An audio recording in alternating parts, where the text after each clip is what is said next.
မိန်းကလေးတွေဆိုတာကိုယ့်ကိုယ်ကိုပိုလှရှင်ကြတာသဘာဝပဲမှတ်လားမိတ်ကပ်တွေပြင်ရတာကိုဝါသနာပါတယ်အလှပြင်ရတာလည်းကြိုက်ကြမယ်ဒါပေမဲ့ကဘာရဲ့တနေရာမှာတော့မိသားစုနဲ့ကိုယ့်ရဲ့လုံခြုံရေးအတွက်အသက်ရှင်ဖို့ကိုယ့်ရဲ့အလှတရားကိုစွန့်လွတ်ခဲ့ရတဲ့အမျိုးသမီးတွေရှိခဲ့ဖူးပါတယ်ဒီပုံလေးကိုကြည့်ကြပါဦးအဖွားတို့တွေရဲ့နှာခေါင်းမှာအဝိုင်းလေးတွေစိုက်ထားပြီးတော့မျက်နှာမှာလည်းတတူလိုင်းတွေရှိနေတာကိုတွေ့ရပါလိမ့်မယ်အပြင်ကလူတွေအမြင်မှာတော့ဒါဟာထူဆန်းလုံးလှတဲ့ရိုးရာတစ်ခုလိုထင်ရပေမဲ့တကယ်တော့ဒါဟာသူတို့တွေရဲ့ဘဝကိုကာကွယ်ဖို့အတွက်နာကျင်မှုကိုအောက်ခံပြီးတော့ပိတ်ဆက်ခဲ့ရတဲ့တသက်တွေပါသူတို့တွေကဘာလို့ဒီလိုမျိုးတွေလုပ်ခဲ့ရတာလဲဆိုတာသင်ဟာပြောပြပြီးသွားပါမယ်ဒီအဖွားတို့ရဲ့မျိုးနွယ်စုကိုအာပါတာနီလို့ခေါ်ပါတယ်သူတို့တွေကအိန္ဒိယမြောက်ပိုင်းကလှပလွန်လာတဲ့တောင်ကြားတွေတစ်ခုမှနေထိုင်ကြတာပါအာပါတာနီမျိုးနွယ်စုကစိုက်ပျိုးရေးလေအရင်ကမှတော်ပြီးတော့အေးစစ်စစ်နေတတ်ကြတဲ့သူတွေပါတမိုင်းเจ้าတွေအရာကတော့လွန်ခဲ့တဲ့နှစ်ပေါင်းများစွာကအာပါတာနီမင်းကလေးတွေကအဲ့ဒီဒေတာတဝိုက်မှာဆိုရင်အသားအရည်တွေအရင်ကမှလှပပြီးတော့ရန်လဲရှစ်စရာကောင်းတယ်လို့နာမည်ကြီးခဲ့ပါတယ်ဒါပေမဲ့ဒီအလှတရားတွေကပဲသူတို့အသက်စိတ်အေးချမ်းမှုတွေမပေးနိုင်ခဲ့ဘူးဘာလို့လဲဆိုတော့အနီးအနားမှာရှိတဲ့တခြားစစ်လို့လားတဲ့စိုးသွမ်းတဲ့မျိုးနွယ်စုတွေကအာပါတာနီရွာကိုခဏခဏဝင်ရောက်စီးနင်းပြီးတော့အစောဆုံးဆိုတဲ့မိန်းကလေးတွေကိုအာဓမပြန်ပေးဆွဲခေါ်သွားပြီးရှိပါတယ်။မိန်းကလေးတွေခမည်းမှာလည်းနေ့တိုင်းကြောက်လန့်နေရှင်သန်နေခဲ့ရချပါတယ်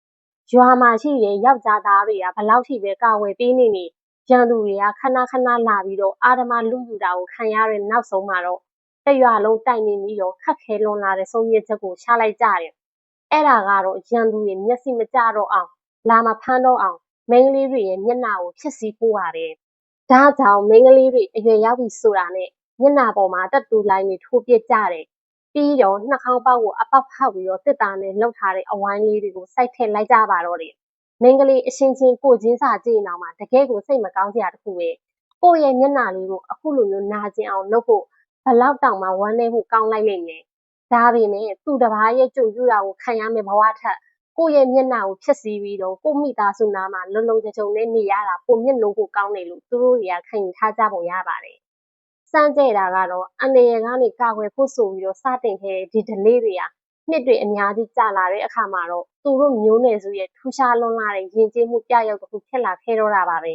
။ကာလတွေပြောင်းလဲလာတဲ့အခါမှာဒီတက်တူးတွေနဲ့နှာခေါင်းဆိုးတွေကရုပ်ဆိုးတဲ့အရာမဟုတ်တော့ဘဲနဲ့ငါတို့တွေကအခက်အခဲတွေကိုရင်ဆိုင်ကြော်ဖြတ်ခဲ့တဲ့အာပါတာနီအမျိုးသမီးတွေပဲဆိုပြီးတော့ဂုဏ်ယူစရာအမှတ်အသားတစ်ခုလိုမျိုးပြောင်းလဲသွားခဲ့ပါတယ်လို့လေ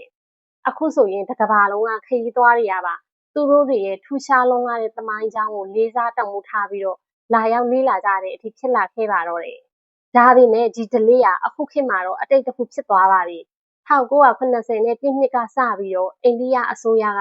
လုံခြုံရေးတွေကိုတည်တည်ချာချာလုပ်ပေးခဲ့သလိုဒီလိုမျိုးနာကျင်စရာကောင်းတဲ့ delay ကိုလည်းရပ်တန့်စေခဲ့ပါတယ်ဒါကြောင့်ခေတ်သစ်အာပါတာနီမိန်းကလေးတွေကဒီလိုမျိုးလှုပ်ဆက်ရမလို့တော့ပဲနဲ့သူတို့တွေရဲ့သဘာဝအလှတရားအတိုင်းပဲလွတ်လွတ်လပ်လပ်ရှင်သန်ခွင့်တွေရနေပါပြီ။ဒါကြောင့်ဒီဗီဒီယိုထဲမှာမြင်နေရတဲ့အဖွားတွေဟာသူတို့တွေရဲ့မျက်နှာပေါ်ကသမိုင်းကြောင်းကိုထိမ့်သိမ်းထားတဲ့နောက်ဆုံးသောမျိုးဆက်တွေပဲဖြစ်ပါတယ်။အဖွားတို့တွေကွယ်လွန်သွားခဲ့ရင်တော့ဒီမြင်ကွင်းကသမိုင်းထဲမှာပဲကျန်နေပါတော့မယ်။ဇင်တို့လိုမျိုးခေတ်မှာမိန်းကလေးတွေကကိုယ့်ရဲ့လွတ်လပ်ခွင့်နဲ့ကိုယ့်ရဲ့အလှတရားကိုစိတ်ကြိုက်ဖော်ထုတ်ခွင့်ရနေပြီဆိုတော့တကယ်ကိုမှပဲကံကောင်းတယ်လို့တွေးမိပါတယ်။အခုကြည့်နေကြတဲ့သူတွေရောဒီအကြောင်းလေးကိုနားထောင်ပြီးတော့ဘာတွေများတွေးမိကြသလဲ။ကိုယ့်ရဲ့အမြင်လေးတွေပြောထားခဲ့ပေးကြပါအောင်ရှင်။ဒီဗီဒီယိုလေးကိုဒီနေရာမှာပဲရပ်နားပါရစေ။အခုဇင်ပြောပြပေးတဲ့အကြောင်းအရာလေးတွေသဘောကျတယ်ဆိုရင်တော့ like share လေးလုပ်ပေးခဲ့ဖို့မမေ့ပါနဲ့ရှင်။နောက်ထပ်အကြောင်းအရာသစ်လေးတွေနဲ့ပြန်ပြီးတော့ဆုံကြပါအောင်မယ်။